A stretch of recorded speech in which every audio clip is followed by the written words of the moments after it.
El tema de este mes hasta 1 de junio es la reestructuración del Poder Judicial que dijo Andrés Manuel López Obrador está podrido de raíz. ¿Cómo los mexicanos tenemos que acudir a las urnas este 1 de junio? Licenciado Román Núñez Villagómez. Bueno, mira, Ramón, creo pues verdad que la gente para emitir con claridad su voto se requiere de un análisis de los diversos candidatos que va a haber para jueces de distrito, para jueces, tribunales colegiados de circuito y para ministros de la Suprema Corte. Ministros y ministras. Sí, hombres y mujeres, pues. Hablando en ambos géneros. Hablando porque pues siempre ya sabemos que son mujeres y hombres los que pueden ocupar ese cargo. Es decir, los candidatos pueden ser mujeres o pueden ser hombres. Tienen el mismo derecho, ¿verdad?, para aspirar a esos cargos. Creo yo que por eso el pueblo mexicano pues debe de analizar con conciencia, con tranquilidad, en los currículums que cada candidato vaya a presentar, para que dijeran, bueno, tienen que hacer propaganda, ¿verdad?, de su aspiración cada una, de cada candidato. Entonces es muy necesario pues que la gente sepa a quién va a elegir, para que en un momento dado el objetivo de tener un poder judicial limpio, transparente y que realmente, verdad, otorgue la justicia, porque al final de cuentas su trabajo es ese. Se gane la confianza del pueblo. La confianza del pueblo mexicano, ¿no? Porque todos necesitamos muchas veces de una emisión judicial o de un camino judicial.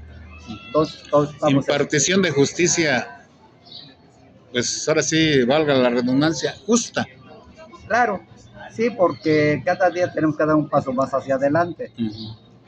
Debemos decir, pues, verdad, que ese fenómeno se dio precisamente por muchos casos que se dieron escandalosos sobre las resoluciones mal en beneficio de ciertas personas demasiado conocidas del pueblo mexicano.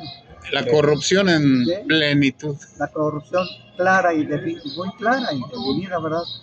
Pero eso fue lo que determinó que las autoridades, y entre otros nuestro expresidente López Obrador, dijera que era necesario que se eligieran por el pueblo, para beneficio del pueblo. Y esa es la finalidad, pues bueno, que se fije ahora, ya estamos en ese proceso, y que se fije pues, por quién va a votar. Había una situación malévola que incluso fue calificada como la puerta giratoria. Sí, bueno, ya ves que la puerta giratoria es como, dicen, pues, entra por ahí, sales por ahí. Donde entraban por un lado y salían por el otro, ¿verdad? Los metían a la cárcel por un lado y los sacaban por el otro.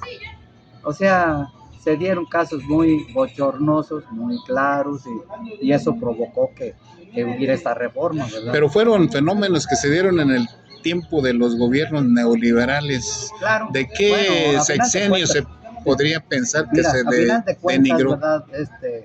El país ha venido deteriorándose precisamente por la corrupción y todo. Y digamos, muchos funcionarios altos de todos los niveles, ¿verdad?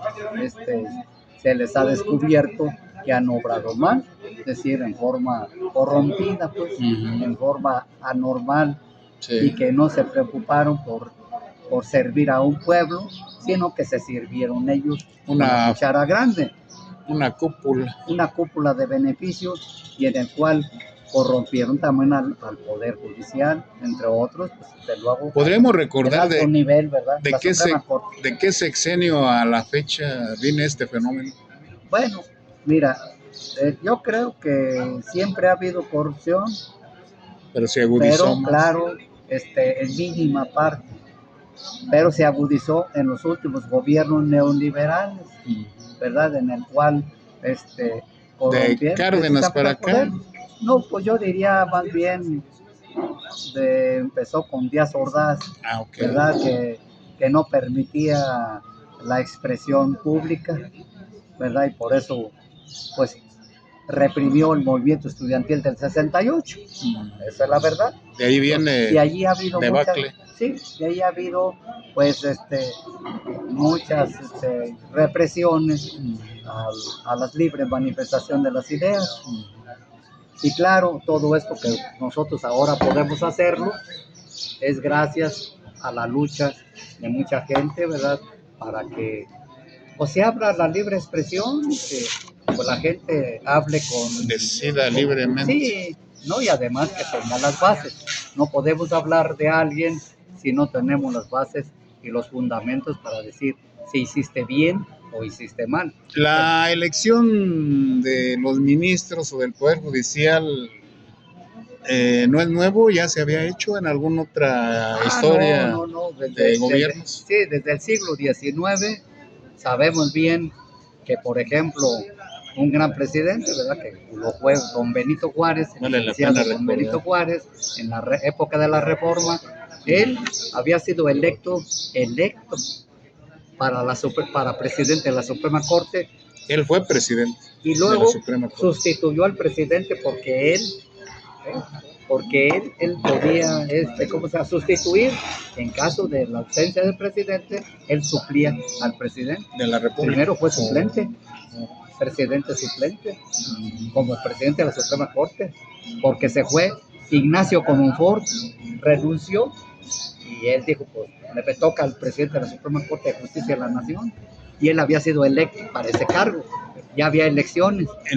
Por el pueblo, popularmente. Sí, claro, por el voto del pueblo. Don Benito Juárez fue presidente de la Suprema Corte, antes de ser presidente. Desde luego, antes de ser presidente. Licenciado, entonces ya con esos antecedentes de un gobierno democrático, republicano, con el presidente Juárez, podemos decir que el pueblo ya tiene una plataforma, unas bases para, en este próximo 1 de junio ya de 2025, podremos estar presumiendo que el pueblo de México ha avanzado en cuanto a la reestructuración democrática. Más bien se quiere regresar, ¿verdad? Porque antes no era electo el Poder Judicial, era designado, ¿verdad? Solo con Juárez fue electo, pero después ya se cambió la ley y ya después eran elegidos por el Poder Ejecutivo. En este caso, Ernesto Zedillo dicen que impuso a muchos ministros. Sí, incluso se habla de eso, ¿verdad? Y pues ahí está ya Ernesto Zedillo, ya fue presidente pues, a fines del siglo pasado. 1994, 2000. Por último, licenciado, que le mande un mensaje a los electores, al pueblo de México, pues ahora sí, en vísperas ya del 1 de junio. Bueno, mira, yo tengo confianza en que ya el pueblo empieza a madurar para que dé su voto por los mejores candidatos. Los mejores perfiles, sobre todo de honestidad y de servicio al pueblo. Sí hay honestidad. Porque necesitamos mucho eso. Porque de otra manera, pues se podría volver a caer en el mismo mal, en el mismo defecto que ha pasado. Y eso ha provocado efectivamente que haya en el país grandes diferencias económicas y políticas. Entonces por eso hay que ir a las urnas. Sí, hay que ir con las urnas a sabiendas de que hay que elegir a los mejores hombres. Por eso se deben de analizar. Nosotros no podemos decir X o Z persona, simplemente que cada quien con su ya criterio dé su mejor voto a quien tenga esas cualidades de honestidad. Este 1 de junio. Muchísimas gracias. No, pues al contrario, Ramón, estamos para servirle al pueblo y para decirle cómo se debe de fijar en los mejores elementos para un poder que es muy importante. Más legítimo. Pues nomás es el que aplica la justicia, el encargado de hacer justicia. Muchas gracias. De nada.